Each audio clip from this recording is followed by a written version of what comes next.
अस्सलाम वालेकुम दोस्तों।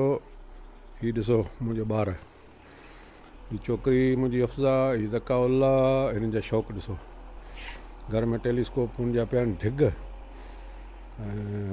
मुंहिंजूं ठाहियल ऐं उन्हनि ते पिया तजुर्बा कनि ऐं सिखनि, हलाइणु सिखनि पिया, मथामारी कनि पिया। ॾिस ज़काउल्ला ॾिसो, इहो ज़ोर लॻाए पियो नंढड़ी टेलीस्कोप सां। पीली ॾिसे पियो हींअर कतियुनि खे, ॿई हिन कतियुनि खे पिया ॾिसनि। ॾिसो सेट करियो वञनि पाण ऐं हलाइनि पिया, हाणे कुझु ई कोन्हे। केॾो बहितरीनु माशाअल्लाह। ऐं हीअ मुंहिंजो ठाहियल टेलीस्कोप आहिनि, हीअ सभु इहे पयूं आहिनि अव्हांजे साम्हूं। हीअ जेका 150 mm जी आहे, हीअ 114 mm जी आहे, हीअ 76 mm जी आहे, हीअ रिफ्लेक्टर आहे 106 mm जी। हीअ पयूं आहिनि जेको आहे हीअ माना हीअ मुंहिंजो ठहियल आहिनि।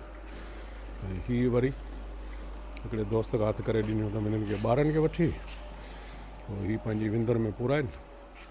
ऐं शाम थिए थी ऐं इहे सामान कढियो ॿाहिरि रखनि था, पोइ इहो शुरू आहिनि।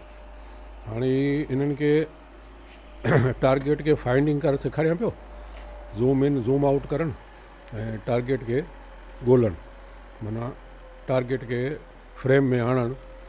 हिननि खे इहो सेखारियो पियो। ज़काउल्ला त अञा नंढो आहे वीचारो, छोकिरी वीचारी लॻी पई आहे, इहा हाणे करे वञे थी हिनखे सेटिंग।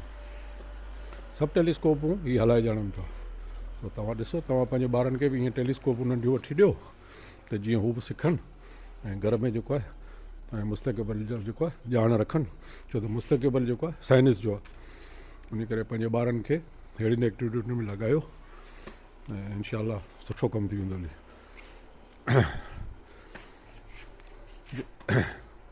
बहितरीनु। सभु लाइटूं बंदि करियो ऐं पंहिंजे कम खे लॻा पिया। आसमान साफ़ पिया दीदार कनि माशाअल्लाह।